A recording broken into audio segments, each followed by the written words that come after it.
Muito bem, irmãos e amigos, aqueles que me dão a honra de terem se tornado membros do meu canal. Eu agradeço muito aos novos amigos que entraram e estão nos acompanhando no nosso trabalho. Vamos então ao capítulo 6 de Hebreus. Eu procurei trabalhar, não sei se eu vou conseguir fazer isso em um vídeo só, que eu pretendo que esse vídeo não passe de 30 minutos, mas isso às vezes é difícil. São 20 horas e 9 minutos, né? Então eu tenho a intenção de abordar os aspectos desse capítulo da Epístola de Paulo aos Hebreus, ressaltando os pontos salientes e as questões pertinentes que ele toca aqui, visto que vale a pena lembrar sempre que essa epístola é dirigida a crentes hebreus, judeus, provavelmente sacerdotes, escribas, fariseus e judeus comuns, que se converteram ao Nazareno, se converteram ao Mashiach, Yeshua, reconheceram, enfim, que ele é o Mashiach, e estavam por pressões do próprio Israel, da liderança governante de Israel e também dos romanos,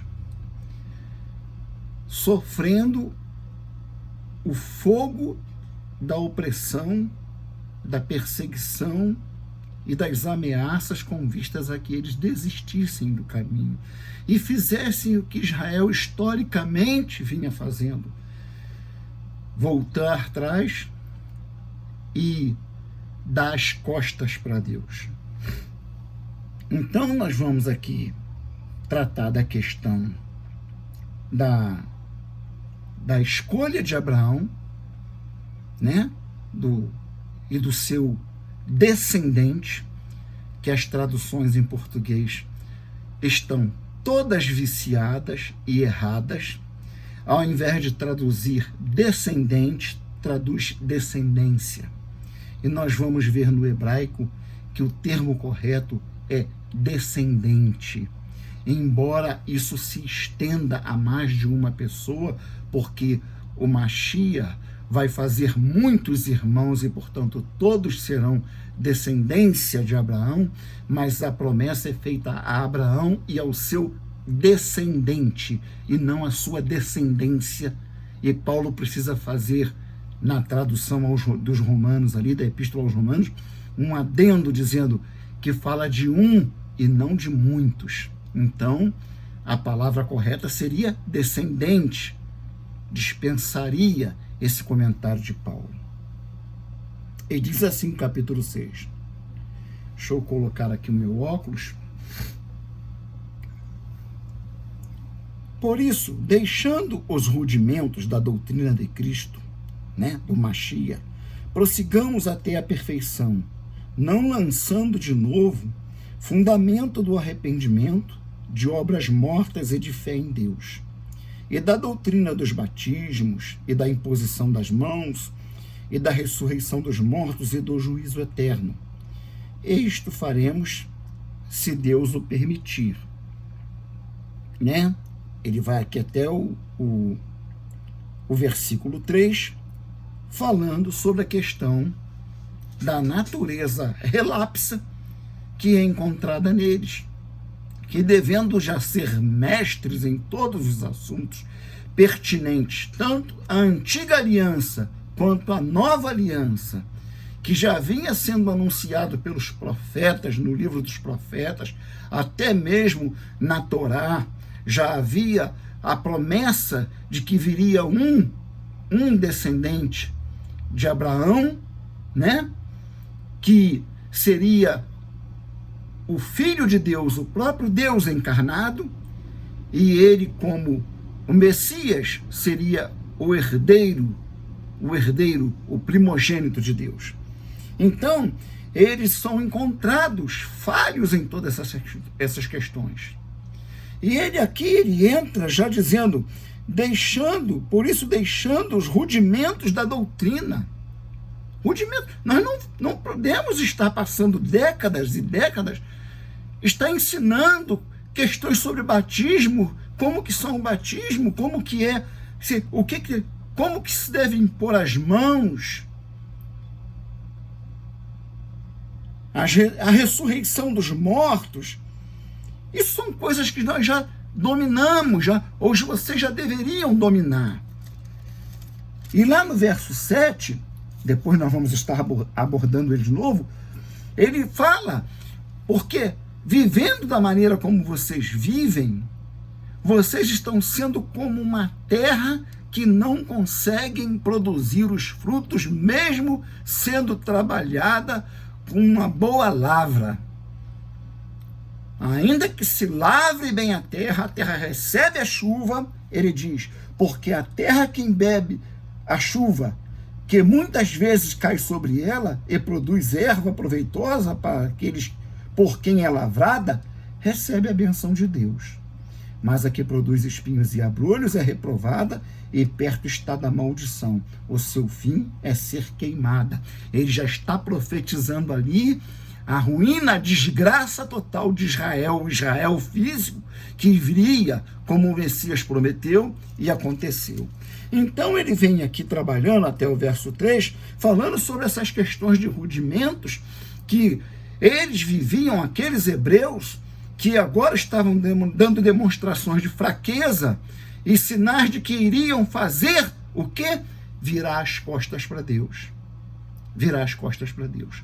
Voltar ao pecado, como nós vamos ver até aqui no hebraico da Peshita. Que significa, o que ele diz no verso 6 é voltar-se para o pecado, e a própria palavra, Deus fala isso através do profeta Isaías, voltaram-se para o pecado e deram as costas para mim. Não é mesmo? Então, até o verso 3, ele vai tratando dessa questão dos rudimentos, né? Da vida infantil que judeus que deveriam ser procurados por outros, por gentios, inclusive, para atuarem como mestres, estavam sendo encontrados falhos, sem conteúdo. Isso nos faz repensar os dias atuais, com tanta tecnologia, com tanta ciência, com tanta descoberta, tanta tradução de Bíblia, a maioria delas cheias de perniciosidade, cheias de adulteração do texto, cheias de interpretações que colidem a palavra de Deus com a palavra de Deus. E tantos doutores, pessoas com um monte de doutorado aí, lançando mão de traduções e tratando como se todas fossem úteis e boas. Todas elas convergissem para um mesmo fim, o que não é verdade, nós sabemos disso. Não é verdade. Isso faz o quê? Com que pessoas que já têm a tendência à negligência nos nossos dias se tornem mais levianas ainda, porque estão lendo as Escrituras e ouvindo pregações e explicações em Escrituras que muitas das vezes não estão representando, não estão reproduzindo a vontade de Deus expressa na sua palavra. No verso 4, ele diz, porque é impossível que os que já uma vez foram iluminados e provaram o dom celestial e se tornaram participantes do Espírito Santo e provaram a boa palavra de Deus e as virtudes do século futuro e recaíram, verso 6, sejam outra vez renovados para arrependimento, pois assim quanto a eles, de novo crucificam o Filho de Deus e o expõem ao vitupério. Até o verso 6. Então, como eu disse há pouco, como eu disse há pouco, a pessoa que se encontra nas condições em que aqueles hebreus a quem é dirigida a epístola se encontravam, estão fadadas a sucumbir diante de qualquer pressão de Satanás, de qualquer pressão do inimigo. E eles estavam dando sinais, estavam dando evidências, como hebreus que eram, como judeus que eram, de fazer o que fizeram e o que faziam o tempo todo durante a sua história. É só ler o livro dos Juízes, por exemplo. Nós já falamos disso em outro vídeo. Era um peca e levanta e cai, e levanta e cai, e Deus levantava um juiz, eles se arrependiam, Deus levantava um juiz, daqui a pouco eles estavam incorrendo em pecado de novo, e vinha o chicote de Deus de novo, e caía, e gemia, e chorava, e clamava a Deus, mostrava um arrependimento, Deus levantava um juiz, e aquele cai, levanta, aquilo virou um vício em Israel. Até o ponto que a indignação de Deus foi crescendo, que Deus falou: eu vou fechar os ouvidos desse povo para a minha palavra. Eles não vão mais ouvir, porque eu vou cerrar os ouvidos deles, para que ouvindo não ouçam, e vou travar a sua visão, para que vendo não enxerguem. E o Senhor repete isso. O Senhor Yeshua repete isso em Mateus. Então ele alerta aqui, que aqueles que vão cair, aqueles que caem, no hebraico, ele está falando aquele que se volta outra vez para o pecado. Então imagine uma pessoa voltar a sua face para o pecado, está dando as suas costas para Deus. É exatamente o que essa palavra quer dizer, lendo no original hebraico da Peshita, do Novo Testamento. Voltar ao pecado, dando as costas para Deus, o apóstolo adverte: esta queda não tem retorno, não tem regresso. Porque estão pisando o próprio Deus na pessoa do seu Filho e vituperando o seu sangue e o Espírito da graça.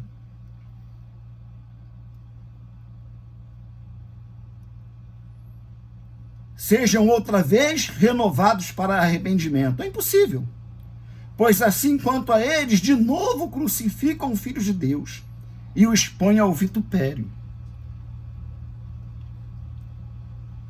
É como pegar aquilo que há de mais santo que Deus trouxe. Eles consideravam a sua tradição, colocaram diante de Yeshua. Os nossos pais comeram maná que caiu do céu. Ele nos deu o pão da vida. O Senhor falou: aquilo não era o pão da vida. Eu sou o verdadeiro pão da vida. E vocês estão pisando, estão desprezando, vocês só pensam em me matar.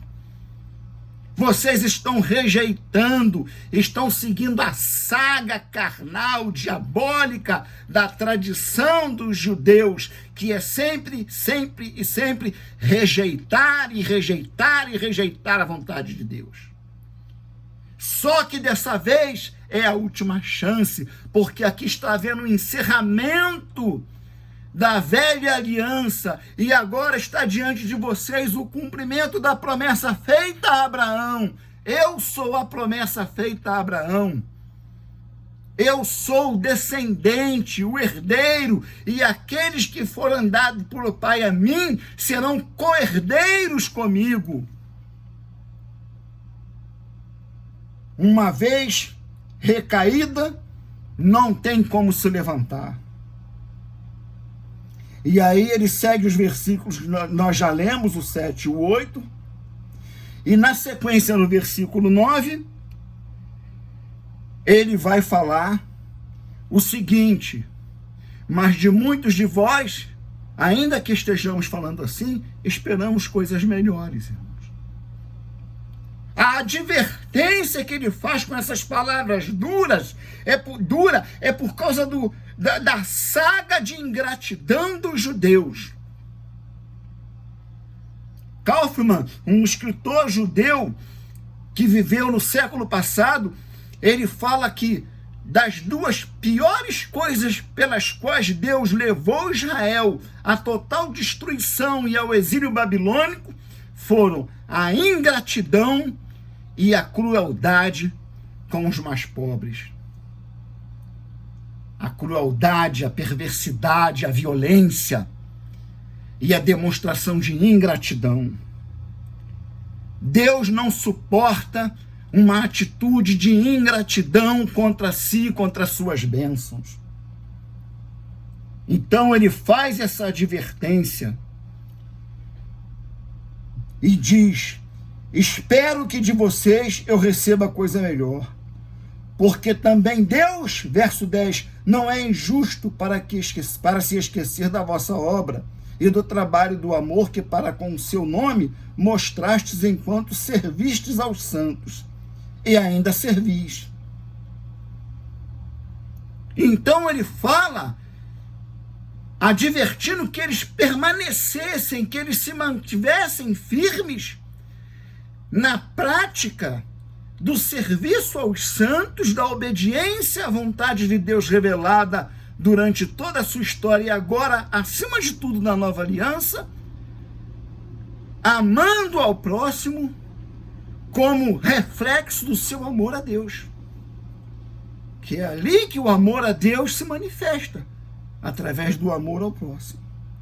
E para isso ele diz, é necessário que haja fé e paciência.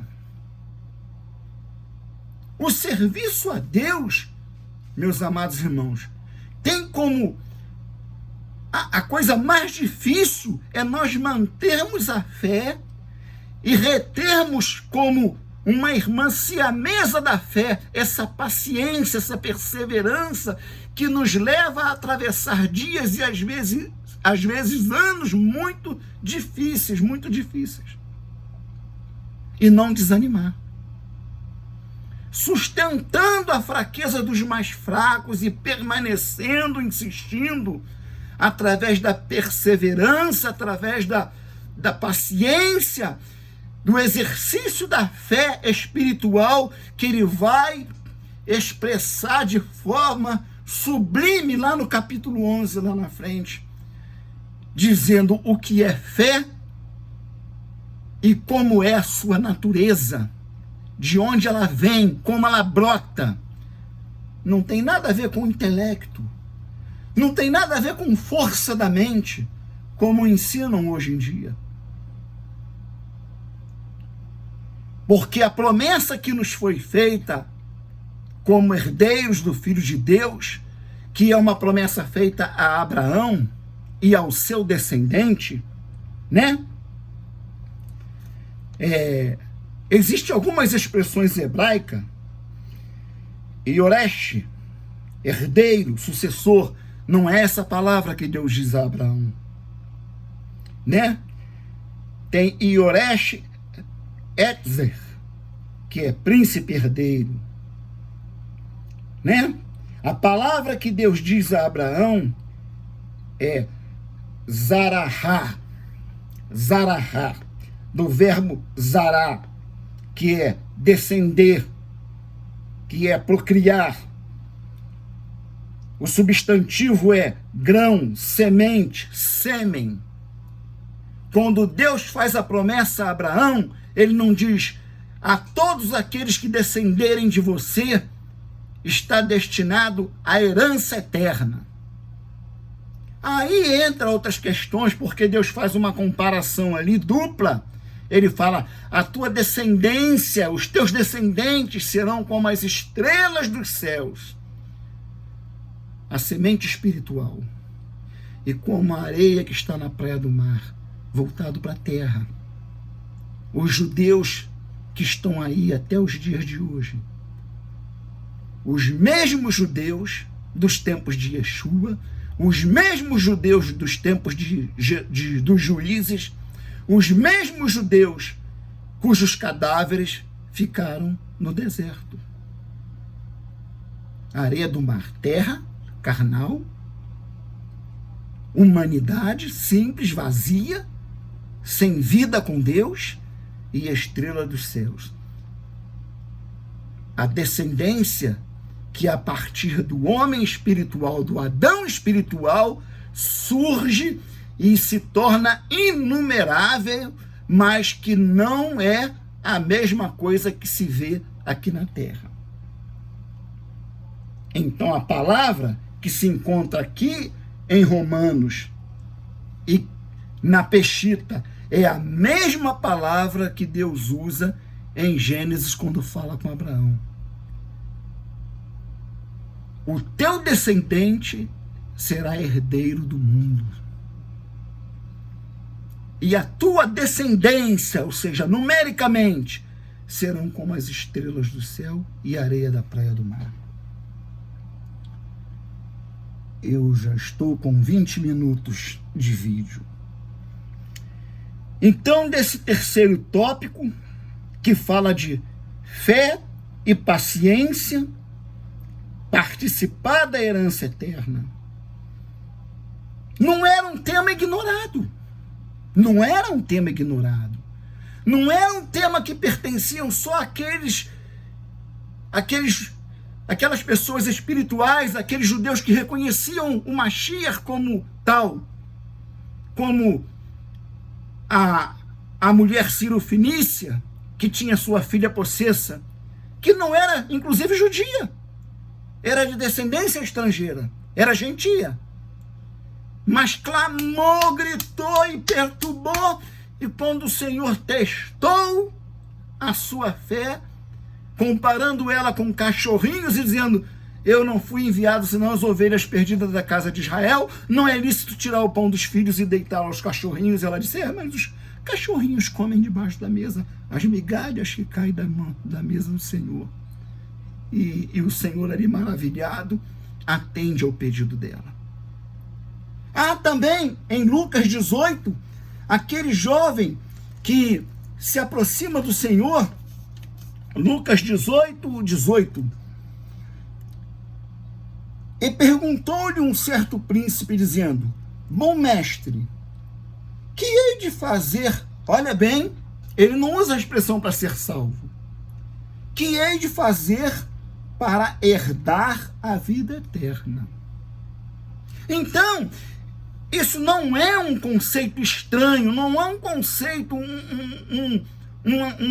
um enigma restrito a alguns, um mistério. Não, isso era bem conhecido. A questão era quem queria se sujeitar aos ditames de Deus, obedecendo a sua palavra e vivendo pela fé, com paciência, suportando as aflições da vida e amando o seu próximo como reflexo do seu amor a Deus. A questão é quem?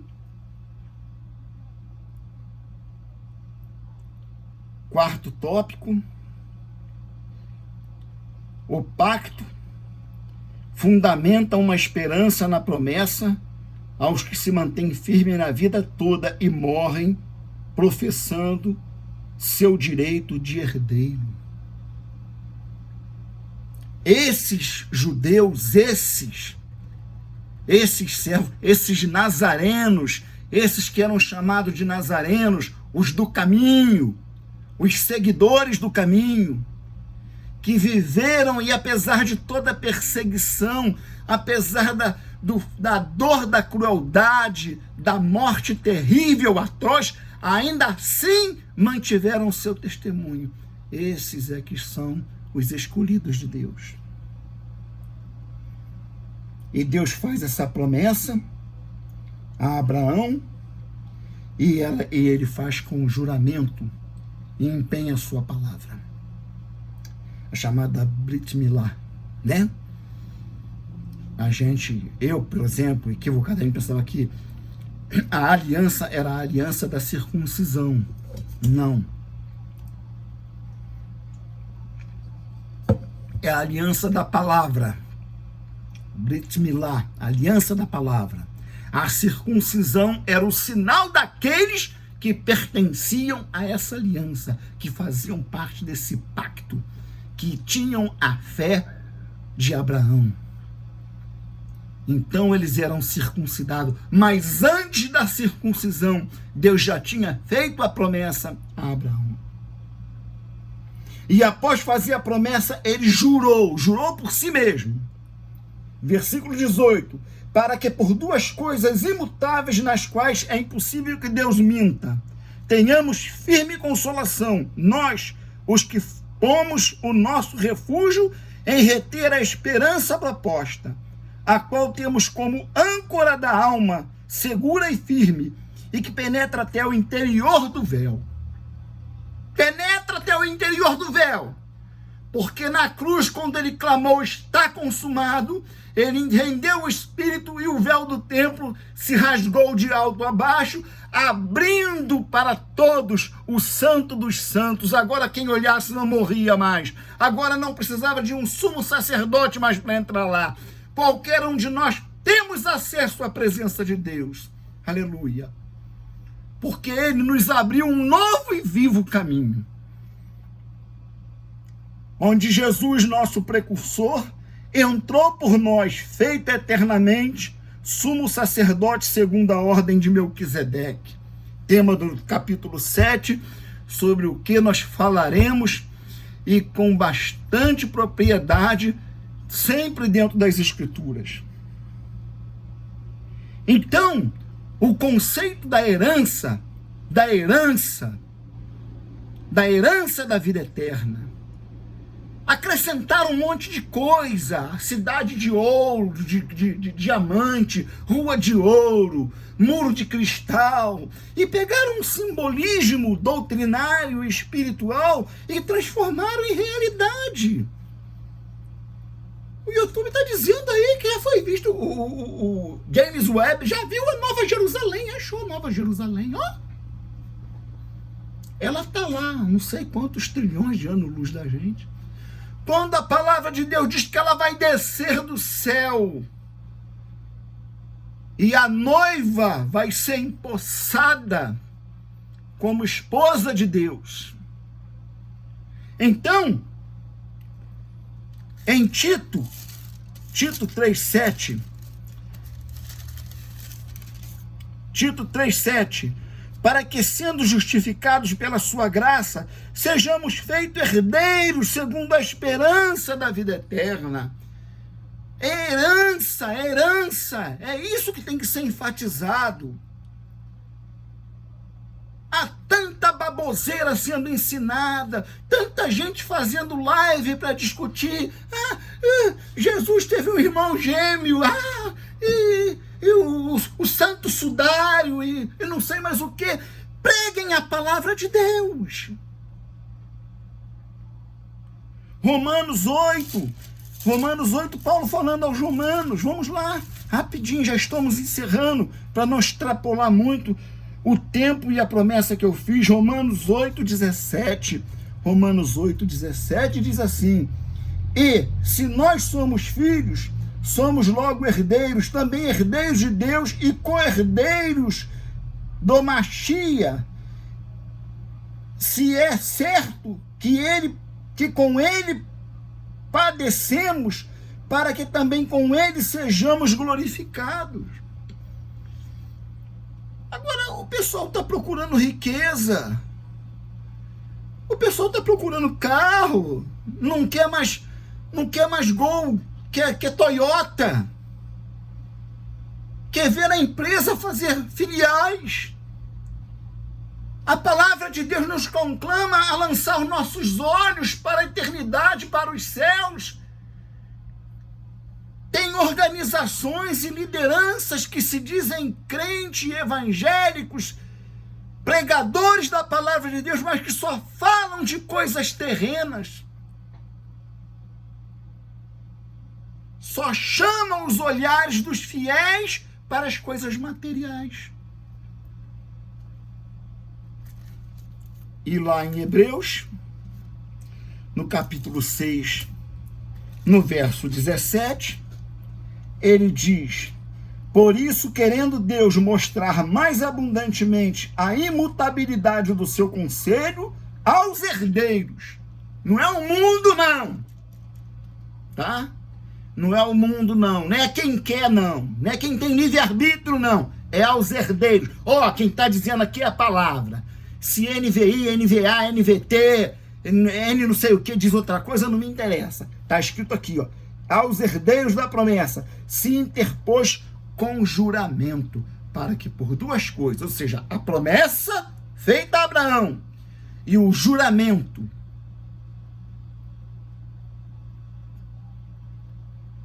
pelos quais é impossível que Deus minta.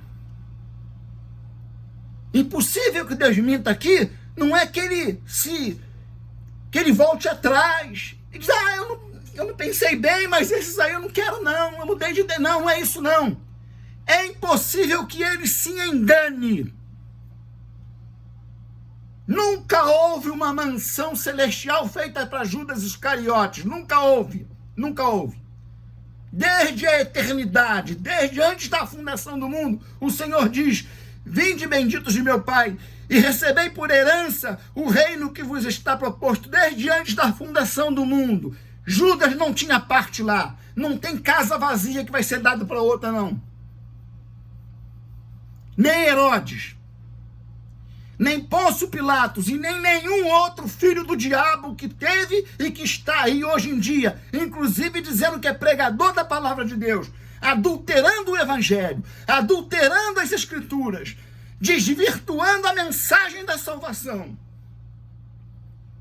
e dizendo-se salvo, postando-se, apresentando-se como herdeiro, e só vai herdar o juízo eterno. Que possamos entender, irmãos, que o objetivo do pregador não é ter 90 mil seguidores, nem 400 mil curtidas, e nem bajulações, mas que tenha entendimento da palavra de Deus.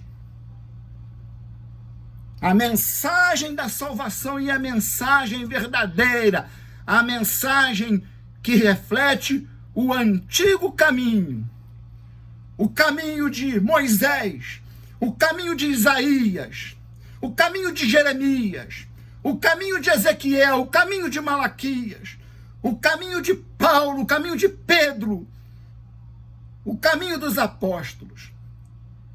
Deve ser o meu caminho, deve ser o caminho que eu tenho a apresentar a vocês. Que Deus vos abençoe e uma boa semana para todos.